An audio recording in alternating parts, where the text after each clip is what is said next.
This is a story about the road to acceptance. It starts with my son Dan and I. When Dan was born, I knew innately that there was something wrong, but they wouldn't believe me. It took them a while, and it took a lot of me pushing them to see that there was something wrong. I knew I had to find out what was wrong, and I knew I had to get this diagnosis because I had seen a life before through my own experience of my sister. It was really hard to break down those barriers, and it was really hard for them to get to see. But once I got that diagnosis, I was able to help Dan out with his service, his therapists, and give him the life that he deserved. But for me, the whole process was so hard. For me, it was about accepting the life that was gone, accepting the life of a son with a disability and not the son probably I had dreamed of having, but also accepting the life that I was going to have now. But with the love and support of my mum, helping me through this, she helped me accept this. She helped me see that life would be okay. I now would be a carer, a nurse, an advocate, a therapist, but most important, she said to me, you're his mum, and everything will be okay. And I'm so glad she helped me see that path on this journey, and that I accepted it. And I now see myself as that wonderful carer and that great advocate for my son. For my mum and my sister Shelley, this road was not as easy for them as it was for me. My mum may have noticed something was wrong, and she would have gone to the public health nurses, and they would have said, no, there's nothing wrong. Off you go and let go on with life. The question came back up when Shelley was 12. Again, she was looked at. No, there's nothing wrong. Everything's fine. And off you go in life.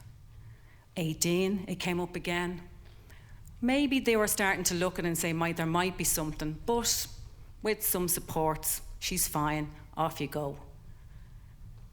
Life didn't turn out that way. Shelley hit 30, and her mental health declined, and she regressed in life. So she no longer partook in daily life like everyone else did. I then noticed it was time for me to turn back. The gift that my mum had given me of accepting, I now needed to give her back that gift. But it was much harder. My mum had gone on that journey of life being told there was nothing wrong with your daughter. And how was I going to get her to see that there was something wrong and we needed to get this diagnosed? We pursued more and more with the mental health team, but they said to us, sorry, there's no more help. It's enduring mental health, and you'll be left putting your sister, my mum's daughter, into a home. At that stage, I knew all that I have learned from Daniel, that I needed to help my mum more. The first step was really letting her see that, one, that she was a carer for Shelley, and she had to be Shelley's voice. And that she took on really, really well. And then we both agreed we would pursue this diagnosis once again. Who knows, could have been something genetic in our family, but we were going to pursue it once and for all. And we were not going to give up hope. My mum did not give up hope on me, and I was not going to give up hope on my mum or my sister. We went, and Shelley at this stage was now 43, and we got another assessment to be done. Shelley found it hard to go through that, but my mum and I stuck with it. Shelley didn't come to the appointment that day to get her diagnosis. And where my mum's heart broke once, for me, my heart broke for her then, because she was being told at that time her daughter had autism. And my mum's words were, I wish I knew earlier. Life would have been so different for Shelley. That question of her just being put in the home. But we then had the job of going home and saying this to my sister. So I said to my mum, I'll do it. So I sat Shelley down and I said, Shelley, the doctor told us today what you have, and you have something that's beautiful.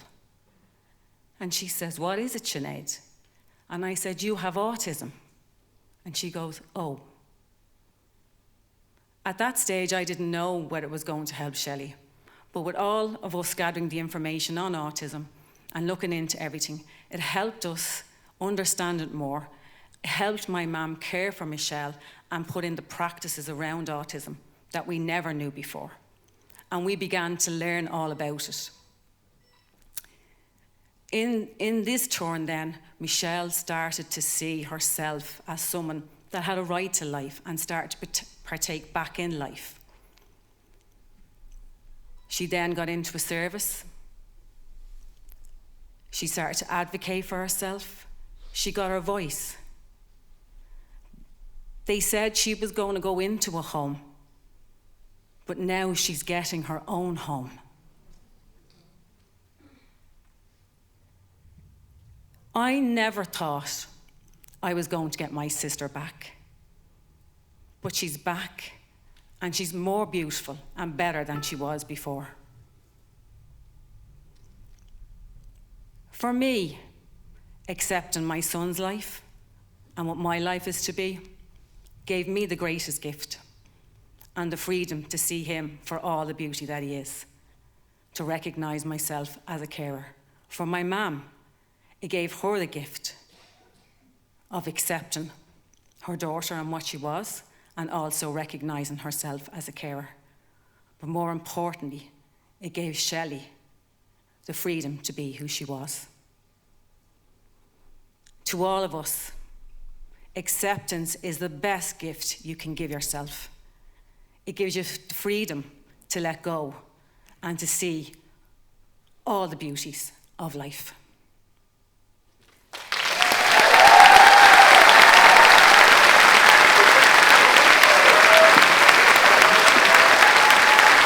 Sinead Tighe, everybody. Oh, that was gorgeous.